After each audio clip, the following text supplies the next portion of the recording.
Good afternoon, everybody, and welcome to this Bruegel event, which is part of the democracy tour that Vice President Věra Jourová is doing after a long period as Vice President of the European Commission. She's now responsible for values and transparency, but she has also, of course, in the past covered justice and a range of other issues as well. So she is an ideal person to talk about whether we are in the 11th hour to strengthen democracy in the EU and discuss it with two expert panelists this afternoon. I'm Heather Graby, Senior Fellow here at Bruegel, and we have also Marta Pardavi from the Hungarian Helsinki Committee and Daniel Hegedus from the German Marshall Fund of the United States, based in Berlin. So a lot of expertise on Central Europe here on the panel, opportunities to ask questions from you, the audience, including the online audience, about how to strengthen democracy, what's worked so far among the many experiments that have been tried during the last term of the institutions. There have been attempts at deliberative democracy, but also a focus on the rule of law and its role in democracy by strengthening the rule of law toolbox. That's been an important development over the past 5 years as well. So we will have an overview and a kind of bilan, as you would say in French, a kind of overview of how things have worked over the past 5 years from Vice President Jourová, and then we will move to a panel discussion. You can start preparing your questions already, and I advise you to do so because the Vice President will have to leave us at 1 o'clock sharp. So even if we get into a very deep discussion, I'll have to bring it to a close at 1. You can start putting your questions up already as they occur to you on Slido using the hashtag democracy.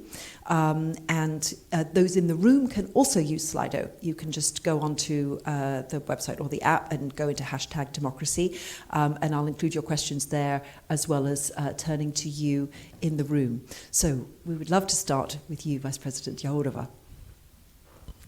Thank you very much. Thank you for organizing this event. Thank you for your interest in my topics.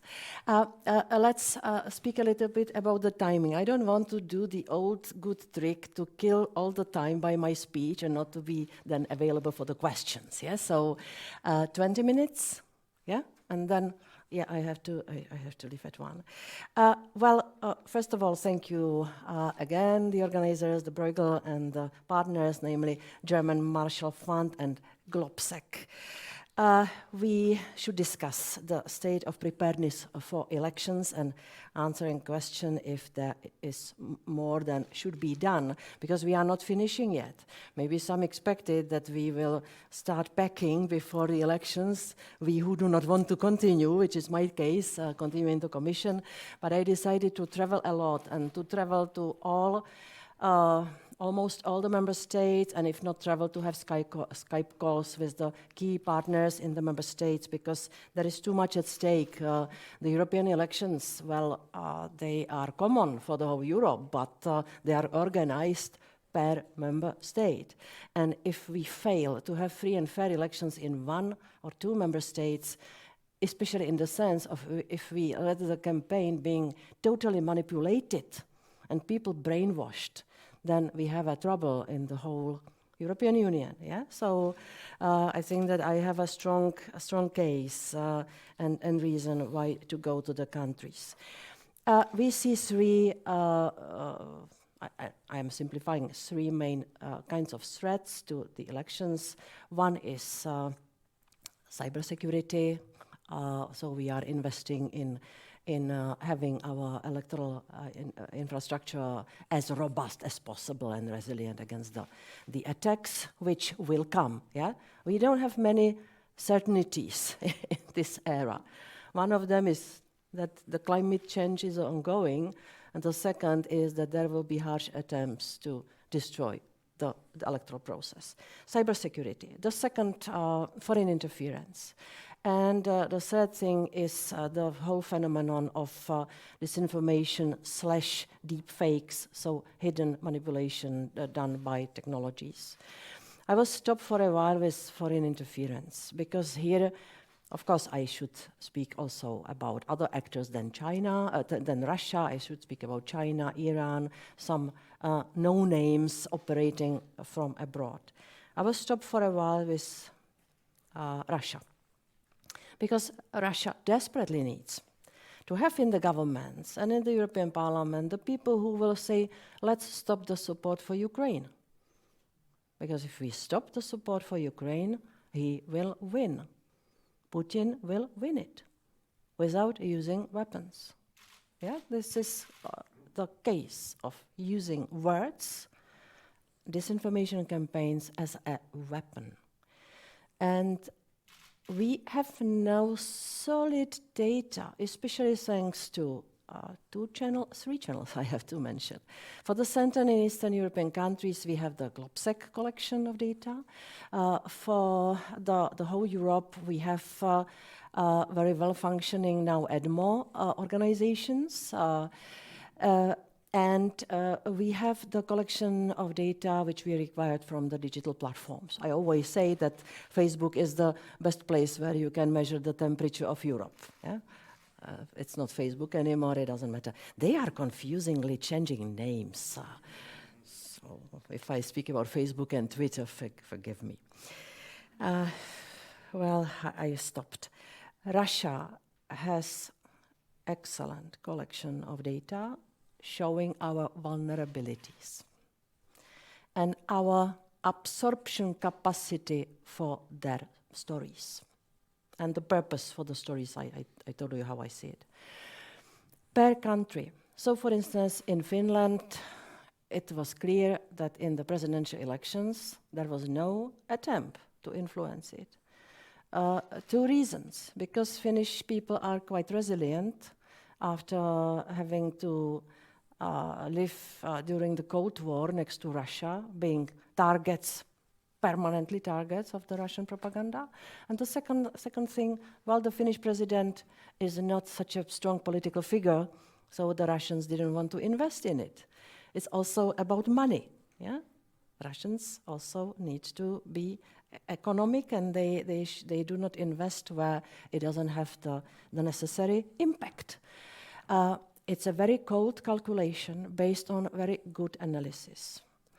3 conditions for successful pro-Russian campaign. The first thing is some kind of historically rooted sentiment. This is what we may see in the people who speak Slavic languages. But here again, we can see differences. Yeah? So for instance, in Czechia, you don't see too much of it, although we belong to the Slav language circle. And after the occupation in 1968, we don't have any reason to love them, yeah, because we know how it feels to have them on our territory. So some kind of historically rooted good conditions for successful campaign.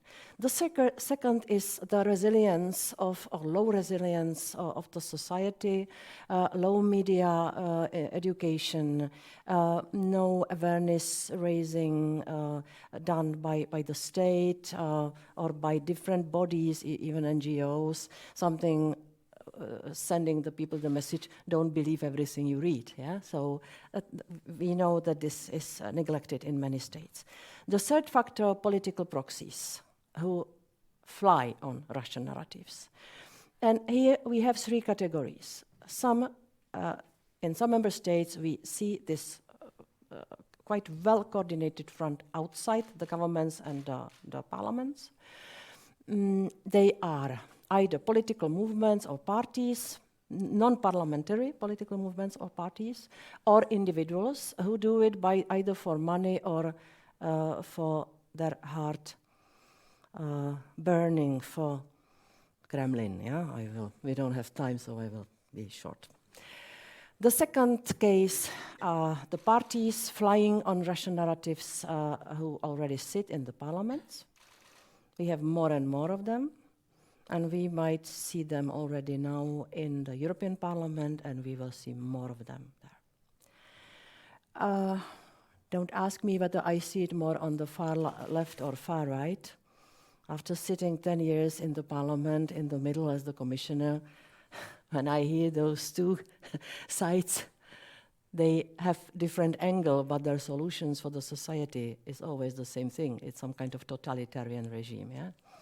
And so this is already there. I expect more of it. We have two countries where you have these parties in the governments. It's a game changer. So, the Russian propaganda has to be defeated. We have to fight proactively against that, even by the tools which we would never expect that they might be used in the EU. Strengthen the fight against disinformation, which we already started, with the platforms, with the fact checkers and so on.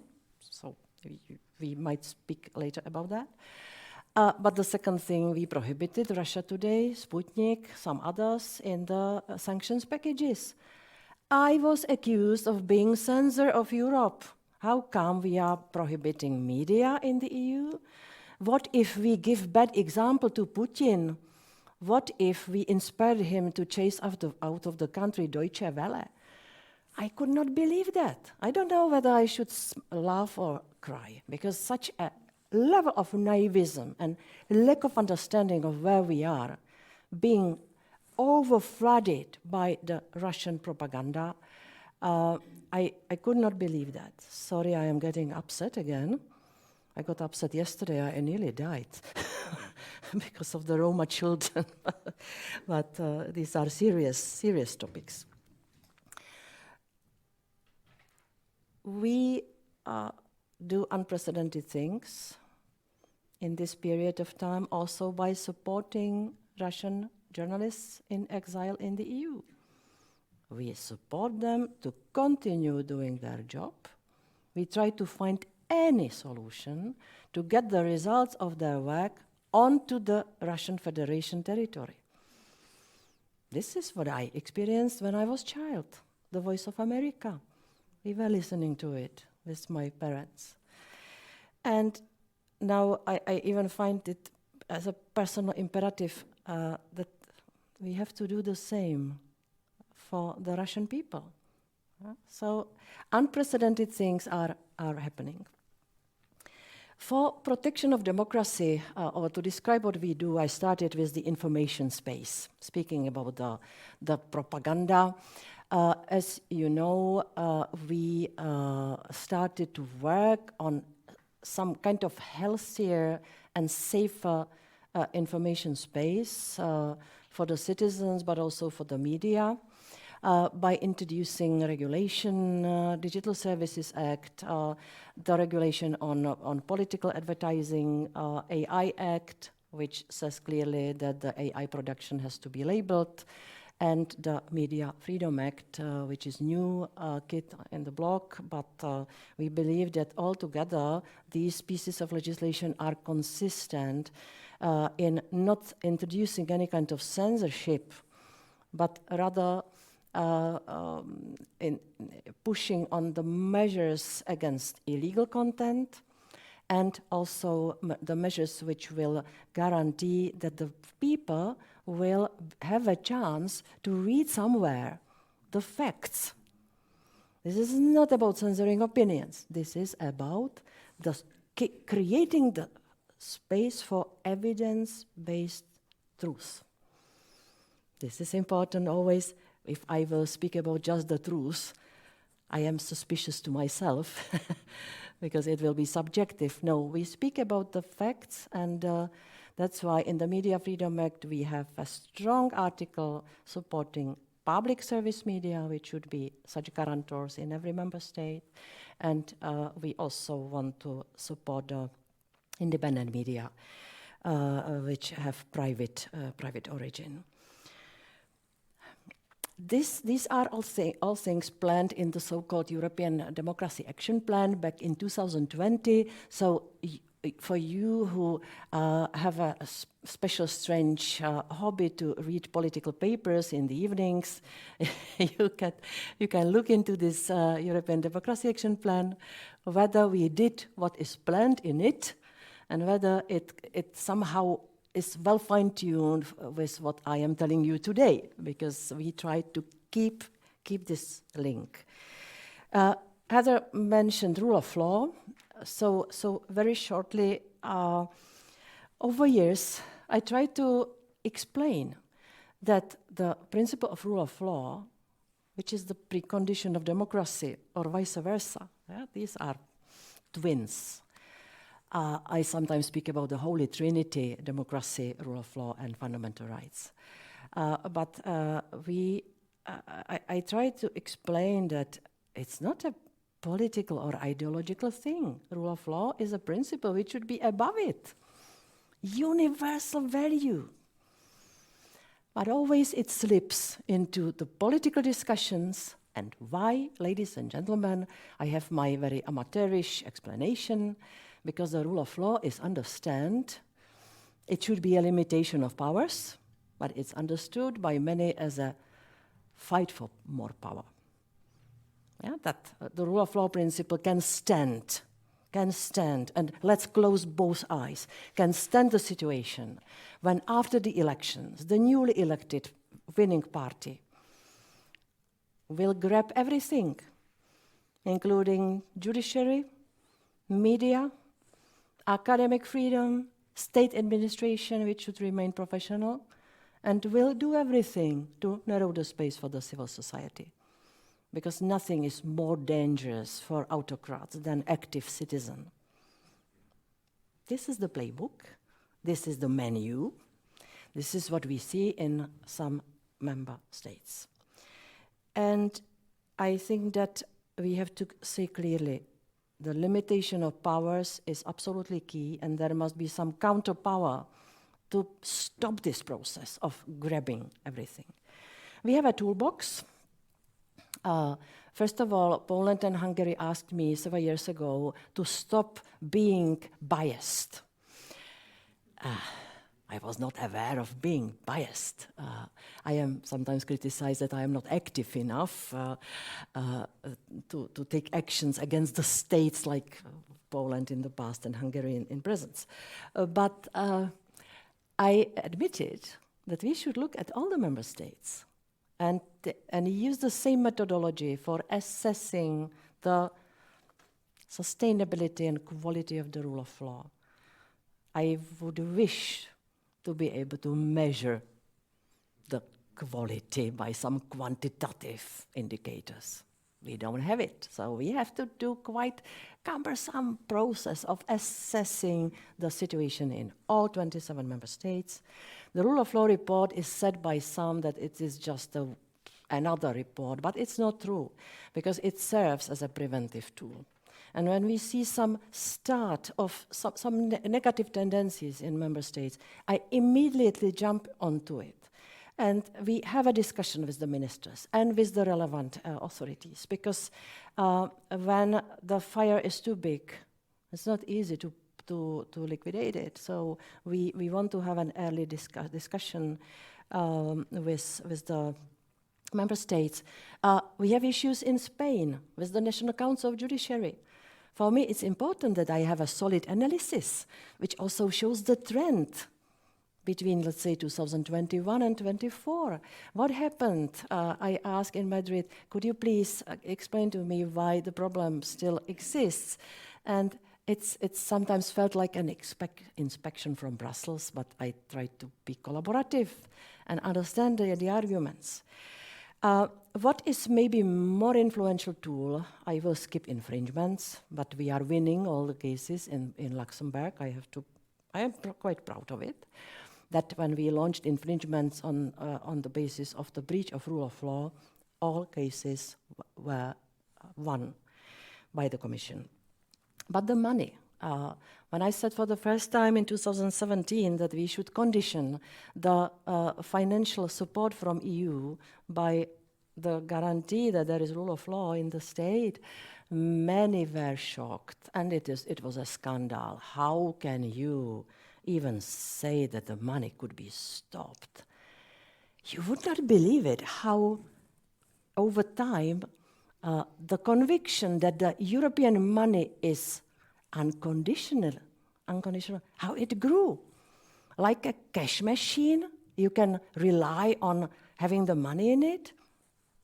Hey guys, we need to create some conditions. So the rule of law conditionality has been introduced, and I was right by saying that who doesn't understand the values may understand the money, because after many years we managed to push Hungarian government to introduce some changes in their judiciary system. They didn't do everything, but we wanted them to take first steps in judiciary, and they did it. Maybe had a last comment on the technologies, and Wojtek then will publish the speech. It's a very good speech. You should publish it somewhere. He is used to this little harassment. Yeah, on the technologies, I have been asked very often whether democracy can survive digitalization. And I sometimes give very, very primitive answer, yes, but democracy has to get digitalized. And I will give you an example how I mean it. I think that, of course, for disinformation, the digital space is the highway. Yeah, it was always with us. This information always lived with the people, but now the amplification is really huge. But my plea, and this is why I am now traveling country by country, speaking to also different state representatives, my plea is before you will start blaming Facebook for the problem, look at how you communicate yourself. Shouldn't you start some kind of adaptation process on the possible, probable, or almost certain appearance of disinformation, and do the pre-bunking, or change the way you communicate so that the impact of the disinformation is not that high? When you look back and when you analyze the impact of the narratives before some elections in the member states, they were all predictable. Nothing coming out of the blue. So could you please make the pre-bunking or early, not reaction. If you react, you are lost. But to predict it and to communicate on these topics before they are infected by this information. It will require total change of the mindset, and this is what I call adaptation to the digital era. We will not kill disinformation, because with killing disinformation, we will kill the freedom of speech. Yeah, so this is my message. I am now traveling state by state, being better or less understood by the state authorities. Also, when I say to them, you cannot just nominate one deputy minister at one ministry to fight against disinformation. It cannot work. That it must be done by the sectors, because there is no disinformation which has no taste or flavor. This is always about Green Deal, migration, minorities. LGBT is a special category which is being attacked. Now the veto and the reform of the EU system might be even used in the campaign. You will see I'm right, because the veto in connection with migration, we have it easy topic. Everybody will understand. Yes, they want to deprive us of the voting right because they want to push the migrants into our country. Am I genius to imagine this will happen? Of course not. I am just watching and reading and thinking. And so I am pushing the member states to change the communication. And It will take more time. Also in the member states on my tour, I speak to the fact checkers, to the EDMO people. I'm really grateful for what they are doing, not having very certain and very good financing. I speak to the media organizations because we need strong media in every member state, and I meet the enforcers of the Digital Services Act and potentially Media Freedom Act, because we need the independent bodies in every member state. Ideally divided. I am nervous about seeing the tendencies that one body in a member state will be enforcing Digital Services Act, Regulation on Political Advertising, Media Freedom Act. I will not name the country, but there is one which is also do the trusted flagger job. Yeah, and I have to think about how to stop this tendency of concentrating all these things into one body. Because just imagine how easy it would be for the future autocrat to grab it all through one institution. Yeah? Last comment, AI, fantastic thing by some, apocalyptic thing by others. We are now looking into the AI influence on the life of media. Traditional media cannot win this. They have to find a way how to live in synergy with AI. In AI Act, we have an article about copyright and the need to protect the copyright of the journalists. There might be some court cases, but I think that I sense we need to do more to protect the media, or at least to advise them how to find the coexistence mode or modus operandi in AI world. And last comment on AI in relation to elections. We have done two things. We came to an agreement with the big digital platforms, except Twitter, that they will label or remove deepfakes in the electoral campaigns so that they do not mislead the people. I am grateful for such agreement, which was announced in Munich, because this is exactly what I wanted already last year in summer. I'm also glad that the platforms are now better equipped by technology, probably AI, to detect AI. The human beings cannot do that. But it's key that when they develop the technologies which might be potentially dangerous, that they at the same time develop technologies which can stop the risk. Yeah? So we will have to check whether this is being done. That's why we have the AI Act with the possibility of looking into the systems. Deepfakes should not be used also by the political parties. That's why I sent a letter and I had a meeting with the European political parties with a very clear pledge. Could you please resist using these manipulative techniques? And the answer was, yes, we don't want to use deepfakes. So you will see how it works. The European political parties should address, also encourage the national affiliated parties not to use these hidden manipulative techniques. So, ladies and gentlemen, of course, no system will be perfect. We are focusing on the things top-down, legislation, different power agreement, but the main thing is that the European citizens will feel that this is time to protect democracy, and the best thing is to go and cast the vote and to be active citizens in the meantime, active citizens who also want to read the evidence-based truth. Thank you very much.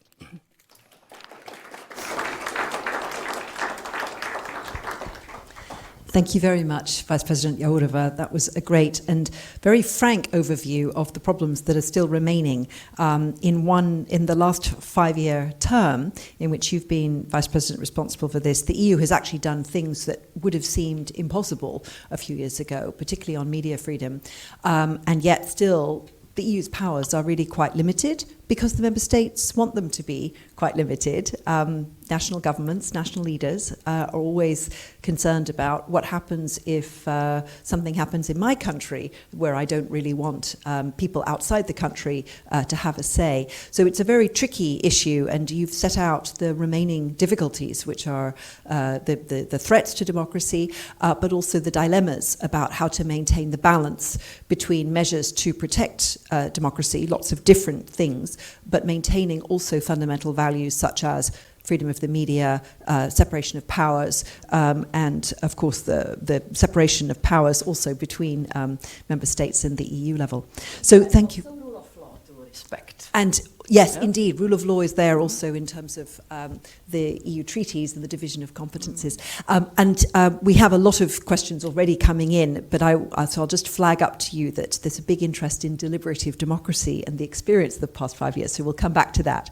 But now I'd like to give an opportunity to two people who've been following the situation in countries, in the EU's member states very closely.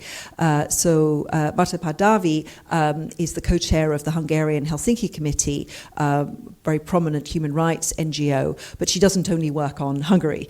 She's also co-chair of the Recharging Advocacy for Rights in Europe, the RARE program, which works across member states to equip human rights defenders to build stronger organizations and alliances for joint action on civic space and the rule of law. So it would be very helpful to have your view and your very long experience in this field on what works. What has been effective in strengthening the rule of law in particular, and its role in turn in broader democracy? For example, how far do transparency requirements help, and where what has really made a difference? The Vice President referred to this rule of law, the annual reporting cycle, where the member states are subject to the same methodology, which then removes bias and makes it possible to compare member states on the same methodology. But she also referred to how difficult it is to set for example, quantitative indicators for the rule of law. It's always going to be qualitative in some way. And of course, I would just point to the lack of an acquis démocratique, the lack of secondary law in the treaties and other EU legislation, which spells out what counts as an independent judiciary, what would be a standard for media freedom. These are issues that the EU has tended to outsource to the Council of Europe and other bodies rather than defining for itself, because it's so hard for the member states to agree on them. And of course, that also then makes it easy, given the variety of different democratic models we have across the member states, it's easy for those who wish to defend a particular measure to cherry pick between member state models and say, yeah, but in Sweden they do this, and in Spain they do that, and you can always find some precedent somewhere. So you have to look also at democratic systems as a whole and their functioning. You can't just say, okay, they need this measure and that measure. There are fundamentals, as the Vice President mentioned, but also you need to see the outcomes and the functioning of the system. So these are very complex issues. Marta, what is your view on how the rule of law in particular could function better, and the kind of role that the EU could play in that? Thank you. And thank you very much for your words. I was very struck by the fact that you started talking about issues that relate to basically security, not in the sense of using arms and weapons, but the security of our democracies. And my organization is called the Hungarian Helsinki Committee. It's because of the Helsinki Final Act and the whole process that was so closely tying, and still is, democracy and democratic institutions to our security. That these are basically one. Different aspects, different tools, different methods, but it's one idea. And I really appreciate these words. And as you pointed out, there is a lot of pressure externally and internally on these. So in my thinking, when you said adaptation, we perhaps also have to adapt our thinking and our toolkits and our resources, our mindset, to an era of de-democratization or autocratization. So I was very struck. Of course, I'm Hungarian, live in Budapest, work in a Hungarian human rights organization.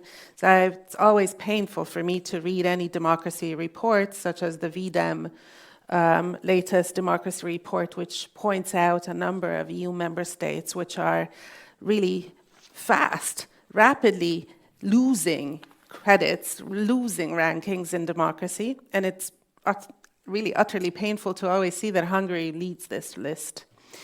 And this is a global phenomenon, but Vidam also points out that 3 things come under pressure particularly, and I think the very long list of past and current and future challenges and measures you've talked about also come under these headings. It's freedom of expression, it's election integrity, and freedom of association. And so from our practice in Hungary and from, as you mentioned, the collaboration and many exchanges that we have with human rights defenders from around the whole EU space, it's very clear to see that in every country, these issues are coming under pressure. So the question for us now is, what can we reasonably do? What have we done? And what can and should we do to move along so that in 10 years' time, when we sit here in a perhaps similar setting talking about where democracy is, we will have better, happier, more improved issues to talk about. So let me first come to civil society. You said active citizens. Well, this is key. And from my own personal experience, active citizenship is really key. And you need spaces where people feel that they should and can do something together. And there's quite a lot of pressure on people not to do something. So one thing that we need to address is perhaps the chilling effect. And we need to really understand how this is what is today in the European Union holding back so many from actually doing something about their problem together, because alone you feel that you have an issue, either as a citizen, as an NGO, or maybe as a business. But people are worried that if they stick their neck out, if they congregate and speak, then some harm will come to them. And I would say, actually, there is strength in numbers, and we need to come together much more vocally. We see how, I'd say, those who use this illiberal playbook, who use these pages and chapters and put them to practice, they come together. They're very well coordinated, they're very well resourced, and they make their voice very, very clear. They speak clearly, they speak through the channels that you've discussed, the disinformation, the Russian propaganda messaging. But where are the coordinated and well-resourced voices of active citizens in Europe today? So how can we move this forward within our current policy framework? There is a couple of ideas already out there, and I hope that in the next few years we'll see progress on this. So one of them is, let's use the single market and use the single market freedoms to protect this freedom of association so that people who work together on the same issue across borders in the European Union can actually do that easier. Let's help citizens who want to support these causes to do this easier. So cross-border donations, cross-border associations, these are the ideas that could help us just come together more. But also, we have to see that there is, of course, pressure. This alone will not help. So we need also, I think, to use the courts. And with our practice in Hungary, this has been very useful. We need strategic litigation carried out by good lawyers who are equipped under the Charter of Fundamental Rights, who know what to do. But also, we need the enforcement of these, hopefully, positive court judgments that move the Article 2 values along to be translated and enforced. There are still quite a lot of cases ongoing, and I think we might see more in the future. But what happens to even the most progressive, most positive judgment that reinforces the legal notion of democracy, of the rule of law, and all these really important and nice words are going to be filled with legal meaning, standards, but how do we enforce them? Because it will be on the up to the member states and their authorities. So we need to make sure that enforcement also works.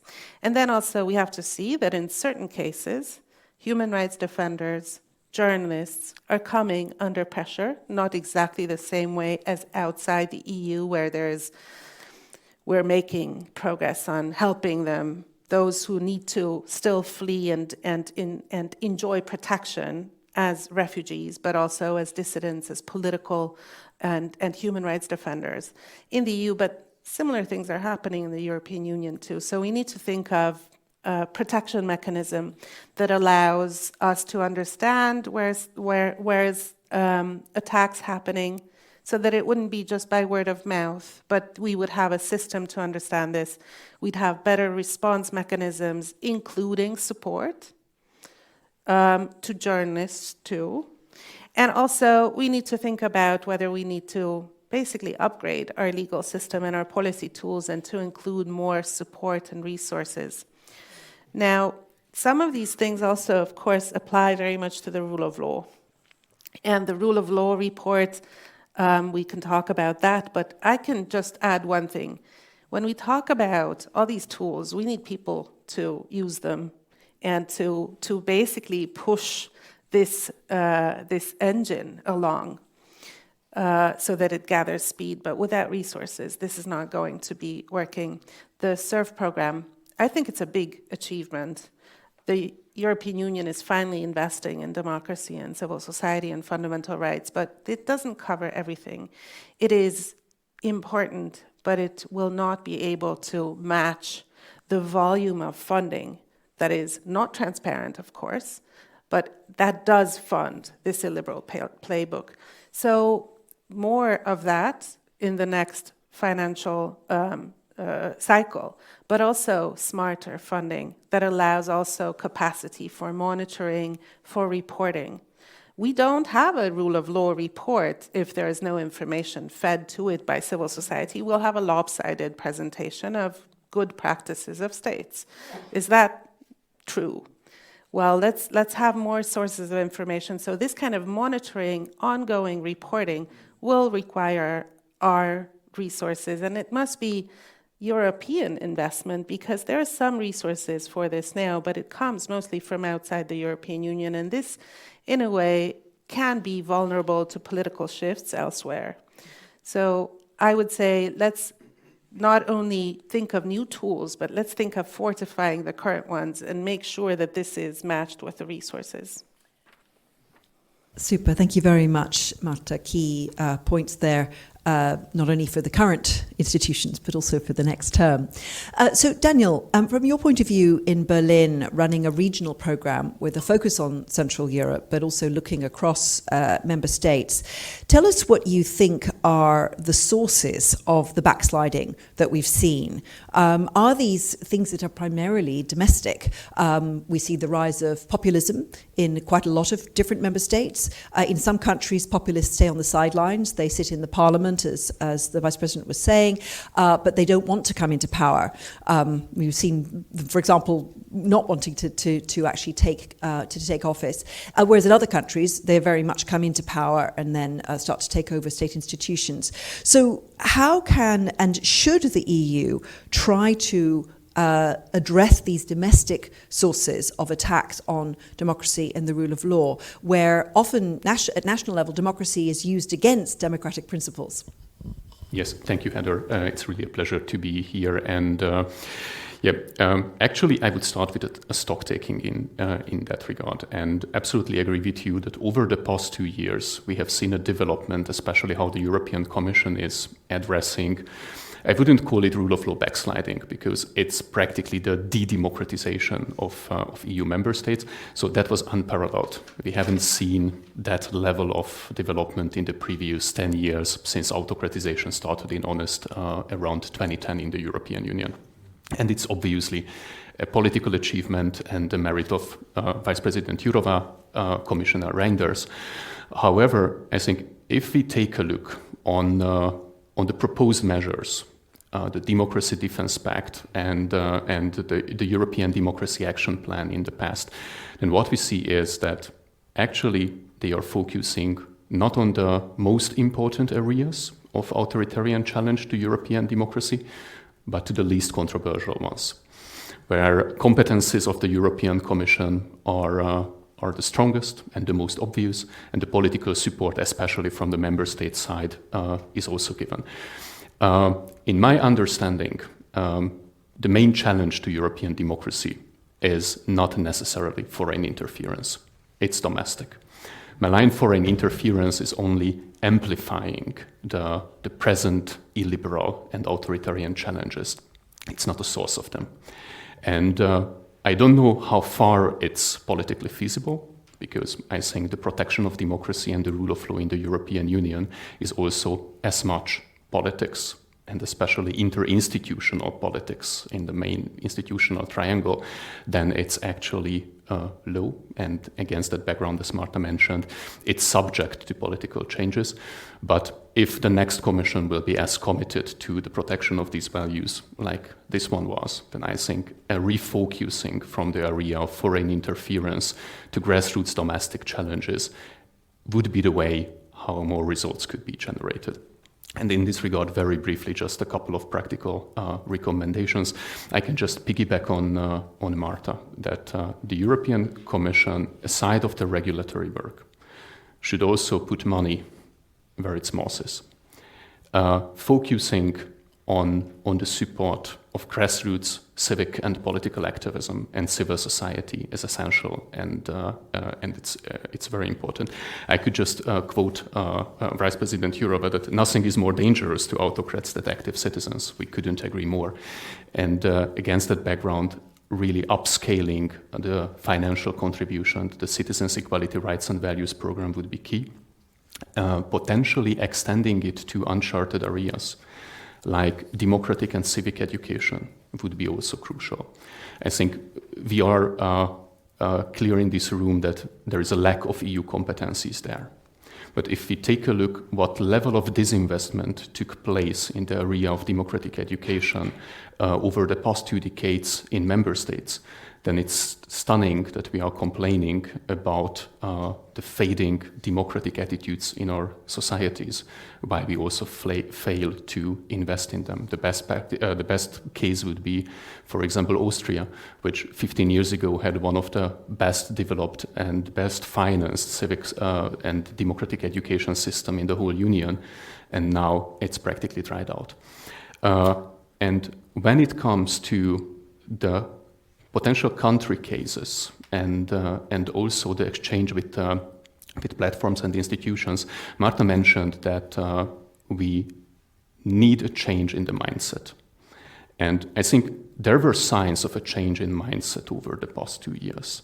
A focus on enforcement, a focus on changing the cost-benefit calculations of other players, may it be autocratizing national governments in the European Union or may it be platforms.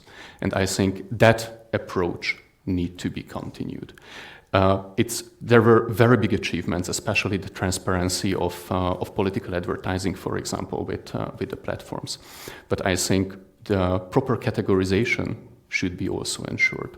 It shouldn't be the case that civil society organizations cannot promote their content, their public good-related content, because it's often categorized as a political advertising, while EU governments could influence democratic elections in neighboring countries because actually their campaigns are not labeled as political advertising. So I think there is a lot to do in that area as well. Thank you. Very important issues. So conscious of the time and the fact that the Vice President will have to run to catch a flight, I'd like to bring that issue and another one that's come up from the questions on Slido, and I encourage all of you to put your questions on Slido. I see 2 in the room, which I'll come to in a moment. But I really want to come to 2 issues. So one is, if you were, say, having a private conversation with your successor, who is coming in as the new commissioner responsible for this area later this year, from your 10 years of working on democracy, justice, fundamental rights, and these issues, what would you tell that person about parts of the agenda which have so far been unachievable because member states don't agree on them, or there are legal difficulties and so on? What would be the key things that the EU really could do or could could really focus on, particularly with regard to this question of advertising and especially, I think, campaign finance. At the moment, there are no restrictions at EU level on what political parties can receive. And we've seen checks written on Russian banks, for example, to individual political parties in the European Union. We've seen also convictions for corruption in campaign finance in populist parties. The tendency towards corruption is a quite universal tendency among populist parties, and foreign financing can not only cause misleading advertising, which was the intention of the Commission to address, but it's something that we are likely to see funding not just disinformation through hidden channels, but also by political parties themselves. So I'd love to know what you think about that, and whether it's feasible to think about having more harmonization, where some member states have very strong campaign finance rules and others don't. Would it be possible at least to have some kind of minimum standards? And the second thing I wanted to raise is a question that's come up a number of times from the audience, our online audience, who are asking about the whole question of deliberative democracy. And there have been some quite extraordinary experiments in democratic innovation in the past 5 years during your term, in having citizens' assemblies in particular member states, some of which have worked very well to engage citizens, make them much more active, to bring additional ways of civil society to expand across society, and also to bring citizens who've never taken part in a political process before, both to learn and understand about an issue and about democratic processes, and then themselves to give feedback to policymakers on particular measures. So just your thoughts on the deliberative democracy experiment. I think we'll probably only have time for those two, but then we can carry on for a bit with further questions after you've had to leave. So please go ahead.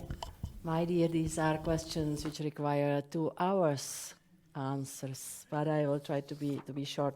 I will jump back to your questions, but first, one reaction on Marta. I want to be well understood when I speak about the adaptation. You understand, I speak about adaptation to the new ways of communication, and also to the new possibilities which the digital revolution is enabling. At no way I speak about the adaptation or getting used to bad things. Yeah, to accept the evil. That's a key thing, and I have to mention one thing. When I saw the David stars and again on the facades of the houses of Jewish people, I had to remember Zygmunt Bauman and Hannah Arendt, who spoke about the passivity of people when they saw these things, which in fact enabled the Holocaust. Yeah? So this is not where I want to adapt to. And we have to fight against this kind of adaptation. On the questions, yeah, of course it'll be a great moment when I meet my successor. I will either well or badly sleep that night. Because believe me, I deal with all those abstract things.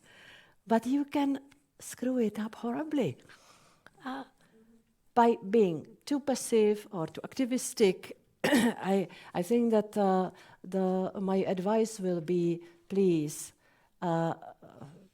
don't try to be popular, but try to be principled, yeah, or principled. But I think that I will give him or her to advise this. Please don't try at any price for some kind of political medal to introduce new rules, because we have introduced a lot of new rules which also need adaptation and proper enforcement. But this temptation to do something new, to deserve the applaud, yeah, it is. I have it also, of course. So please look into how the rules are implemented. For instance, you mentioned that the political ads regulation might punish the civil society organizations who just want to express their political opinions. This was exactly what we didn't want this to happen. And I think it will be the matter of interpretation and implementation, how it will be done. because the primary interest we had in while working on this was to protect the free political discussion online.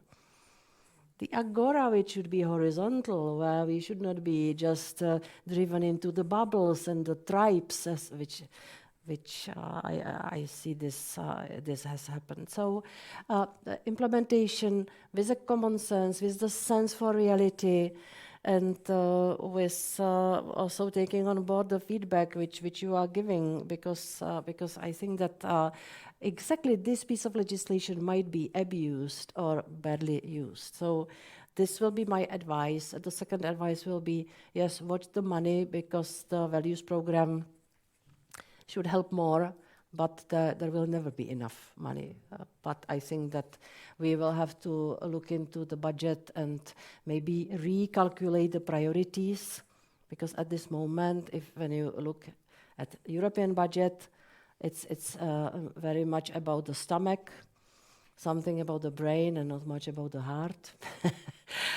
I am becoming poetic, Heather, so be careful. And the funding does not respond or does not correlate with the level of the problem at this moment. I have to admit it, but you can imagine in the time when we need funding for things like security, it is a tough choice. And thank you for mentioning that and understanding that, yes, indeed, I spoke about security in relation to disinformation. Yeah? Deliberative democracy, it has to be two streets way, politics, citizens. And I myself made a mistake here today.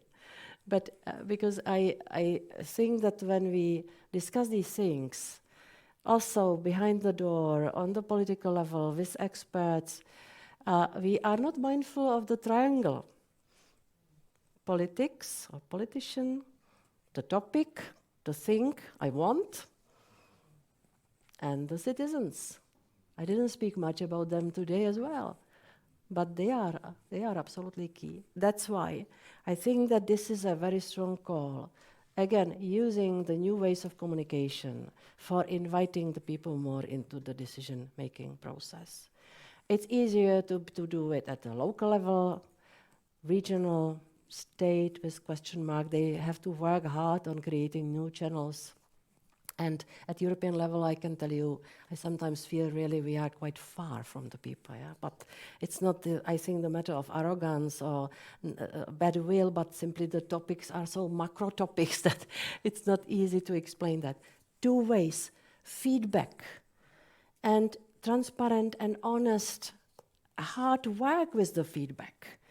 This is what we tried to do after the conference on the future of Europe, because the people gave us very concrete proposals. And we honestly worked with them. Many of them were already in the making, some of them were not falling under the EU competence, and indeed, we triggered the work on some very concrete proposals. And again, it has to be systematic thing, not one-off, that Jourová will wake up tomorrow and say, we should ask the people about this or that. Also, what I am missing, and I will stop here, I think that we should, the Commission of the future, in the future mandate, should do more testing early on substantial strategic things. Because I am sometimes nervous about that when on Wednesday I received the proposal of some colleagues which will have pyramidal impact on life of people. And I have 4 days to chew it and to consult it and to discuss with the experts, especially when it's not my sector. And then the next Wednesday we take a decision, and then it has reflection in the press. Surprise, the Commission today decided on something big as that. I would really like the new Commission to create some kind of system of focus groups. It should not be just asking the people who wants to have a say, because we should be aware that there is some stratification or some, I don't know, the need to cover age and qualifications and so on, but really solid work in asking the people ahead, what do you think if Europe does this? But to be clear, simple, and honestly waiting for the feedback. Yeah, so this is how I was proposing it after the Conference of the Future of Europe, but it did not work. I don't know why. I didn't shout, maybe. Interesting. But Ursula wanted it. Also, she wanted some way of these early consultations. So I think that if she continues, the Commission will, of course, seriously think about that. Yes, one of the key lessons from both national and EU level citizens' consultations is it has to be done really well. Otherwise, it's counterproductive. So I think this is a key thing. So instead of doing a fake communication and questioning, just to show that, yes, we ask the people, it's better not to do it. Yeah. High time I am leaving politics. I agree with you. So do we have a question specifically for the Vice President before she has to leave? Specifically for her? Yeah? Okay, I'm going to give you my micro. Oh, yeah, go ahead. And then I'll come to the other questions once she's had to go. We still have 10 minutes. Kurt Geisert, I am one of the guides in the House of European History. I have a question for Vice President Jourová. Thank you for speaking so freely and about Russia. Do you agree that Mr. Putin will not be ready for any talk before November? Then he hopes to make a deal with Mr. Trump, including the territory of East Ukraine, etc. Thank you. On waiting, I would forget it. On waiting on Mr. Trump, yes, of course, it will be a game. It might be a game changer. It might coincide with the result of the expected Russian offensive over summer. But talking with Putin, I don't see anyone who would be willing to talk to him, which is a good sign. Hello, Radu Raghea from Romania Civil Society. Specific questions on values and transparency. Only from your opinion, it's not like we want scientific data. You feel like these values that EU is promoting are well respected by your bureaucracy. You are satisfied with the vetting counterintelligence process at the level of EU. You are satisfied that you don't have agents of influence of autocratic regime inside your bureaucracy. Thank you. Am I satisfied at not having an agency, or how was it? Are you satisfied that the vetting process, counterintelligence vetting process at the level of your EU bureaucracy is functioning properly and there are no agents of influence of autocratic regimes inside the EU bureaucracy that fights against our values? You got that? It's about the vetting process.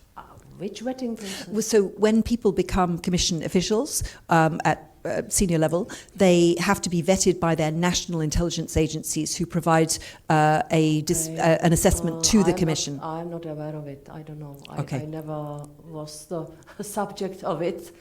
Maybe I am subject of a lot of spying, but not this one. Okay. Well, it could yeah, be. but, Okay. but sorry, I have to apologize for my ignorance. Maybe, yeah. It's a national. It's done by the national agencies. I went through it when I was in the Commission, so I've experienced this. But so the question, it's up to each individual member state to do their job, which is tricky for the Commission. One more question here, please go ahead. Thanks, Heather. I'm Roland Freudenstein, the new director of the Brussels office of the Free Russia Foundation. Since we're talking about Russia, now here's a short proposal and a question. So the proposal is that, of course, we would love to be part of the effort of countering Russian influence operations and disinfo. I think we have a great cultural access to where those influence operations come from, and also we can develop counter strategies together with you guys. Can you become the part of the code of practice against disinformation? Because this is the main platform where we work. That's right. Yes. Take my invitation, please. Absolutely.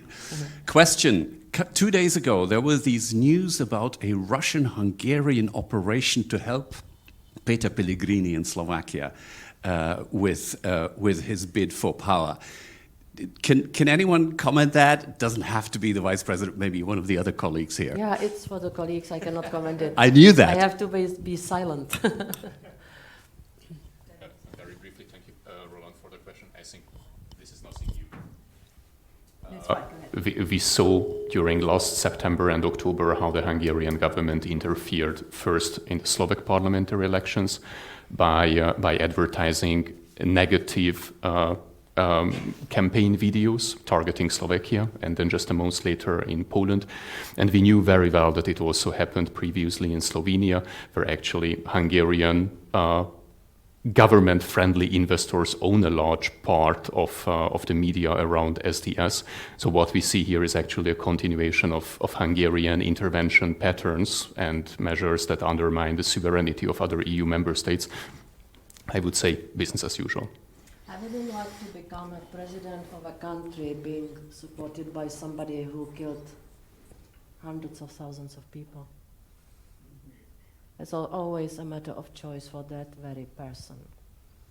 In terms of accepting funding from Russia in particular. Yes. Okay. And very last question from one of the online participants about how to encourage Europeans to vote this June, because turnout could be the decisive factor in who forms majority, who are the biggest parties in the European Parliament. And of course, in 2019, the last elections, turnout increased for the very first time. So are you concerned about a return to trend of a drop in turnout and what that might mean in countries that have, for example, fewer than 20% of the population voting, who will get elected? Well, this is part of my democracy tour job, yeah, that I speak to many different authorities, but especially the opinion leaders who could speak more loudly to invite the voters. We will still consider what to do in the 5 countries where there is the voting right from 16. Because I think that this is unused potential. But whatever we do in our communication and in our contacts with the national key entities, I feel that the Commission's role is to stop by inviting to vote and not to, not to advise how to vote. Because yes, indeed, it's about participation by as wide as a section of the population as possible. Well, thank you very much, Vice President. Very good to be one of the stops on your democracy tour of the member states. It's very good. Thank you. Okay.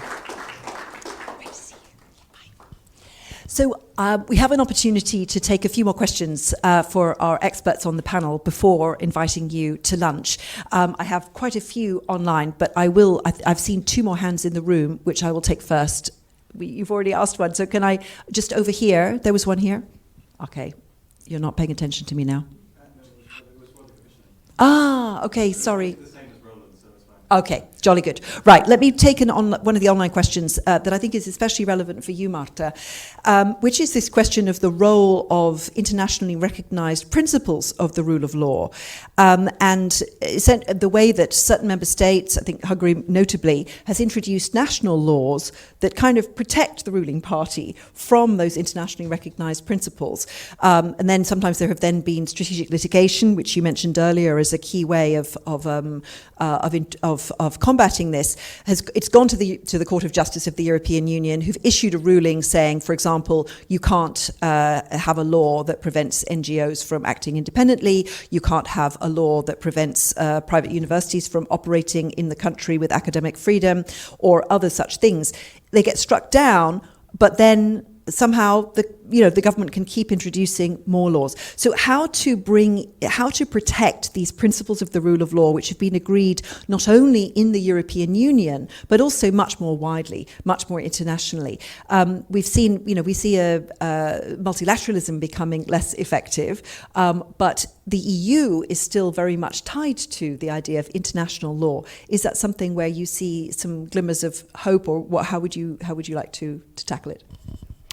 So this is an important question, and I am kind of torn between seeing this, whether the EU and its member states, all of them, or most of them, still really believe in the universality of these human rights standards that they have signed up to.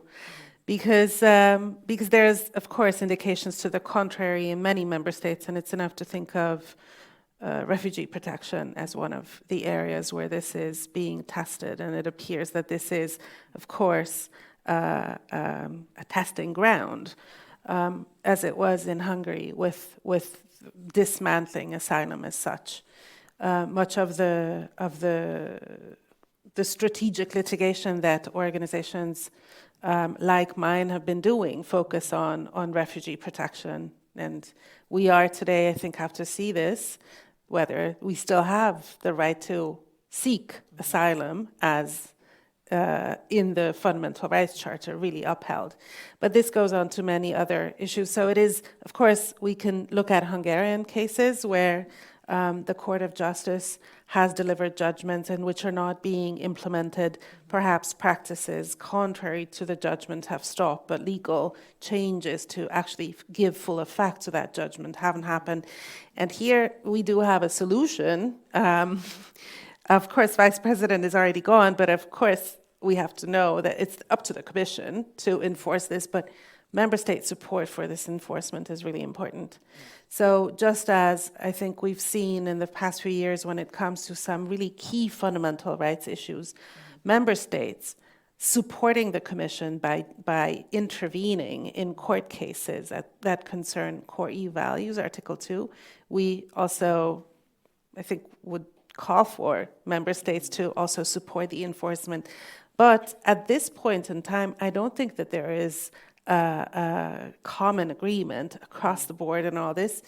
And yes, so there's threats out there. We need international partners to also uphold this system. We have a very sophisticated, very, very developed system of human rights protection in the European Union, but most others around the world don't. And so whatever we do will set an example for others and also has an impact on the space of others. And in this, the UN, the Council of Europe, even the OSCE's human dimension is important. And I think the Europeans, we tend to underinvest in these too. Some people say it's a buffer zone, right, of our own security, if we have good, solid human rights protection elsewhere. Absolutely. Daniel, I'd like to come to you about that, and also about this very interesting question about the idea of a coalition of the able and willing among the Central European member states to support democratic values and rule of law. I mean, very different kinds of political leader have claimed to speak on behalf of the Visegrad group, so the four of the countries in Central Europe. And we've seen at times Viktor Orban claiming to speak and saying, well, we are all illiberals in Central Europe, and you West Europeans, you have a different system, we have ours, you must respect us, this is part of the diversity of the European Union. And then you see a change of government in the Czech Republic, for example, or now in Poland, and a new government coming in saying, no, this is not our version of Visegrad. Visegrad to us means upholding the principles of democracy and the rule of law. So where do you see the future of this, especially as other countries outside the Union, for example, in the Western Balkans, get drawn into these debates as well? Thank you so much. I think the main goal would be that such coalitions are not regionally defined. And for two good reasons. The first, that if the question is what's the main dynamic of European politics, and especially Central European politics now, then it is that actually elections are becoming referenda, strategic referenda about illiberal and liberal pluralist form of governments. And we saw that actually over the past 4 to 8 years. What happened in Poland is actually 4 years to reinforce a liberal democratic option. We saw that the pendulum can swing back. That happened in Slovakia. Most likely that will happen next year in Czechia as well. So we always have actually a very flexible coalition of willings, which is not geographically defined, but by the fact who is really committed to the values of liberal democracy. And in that regard, the Netherlands, the Scandinavian countries, so the founding members of the Friends of the Rule of Law group, played this very positive role over the past 2 to 3 years. I think the political pressure they exerted in the Council was really the game changer with regard to the new approach of the European Commission as well. So we would need to be more flexible in this coalition building and more value-based. And just one thought in addition to what Marta said, because I think the enforcement of fundamental values and the rule of law is not just law, but also politics. The current system of legalism practically invites the violation of common values. Because if an illiberal autocrat knows that in 2 or 3 years there will be a ruling in Luxembourg, but since that my law will have the chilling effect, will actually undermine media pluralism or civic activism, then it's worth to try it. We need deterrence. And I think where the European Union spectacularly failed over the past 12 years is creating deterrence, that no violating and undermining our common values won't benefit you at the end of the day because there will be sanctions. And I know that it's not a really popular argument, but the European Union should be stronger on sanctioning those political forces which are acting against the common values. Yes, and here we come back to the point that Marta just made about the important role of other EU governments in this, because the Commission has a limited role in the system. The Commission is responsible for ensuring that member states respond to Court of Justice judgments and enforcing it, and the Commission can impose fines on member states. But these fines are not a big deterrence. They're not large enough, they're not powerful enough, because the member states have never wanted to give that power to the Commission. So it is actually, it's a system that relies on self-governance and self-limitation by the member states to respect judgments of the court and to respect the rule of law. It is a kind of gentleman's agreement system as well as a community of law. And because it operates in that way, it's really important that the other gentlemen and women in the club actually ask for enforcement of the rules, and that there is perhaps more naming and shaming among them. So we haven't resolved all of the questions about democracy in the European Union, but I hope we've given a good airing to a lot of very interesting subjects and ways in which the last 5 years have led to, have seen new approaches and new attempts to ensure better democratic governance and the rule of law in the EU, and what still remains to be done. I hope that here at Bruegel we might have the next commissioner, who is the successor of Věra Jourová, later this year or at the beginning of next year, to discuss these issues further. So today it just remains to thank our panelists who've given us such an interesting range of views. Thank you.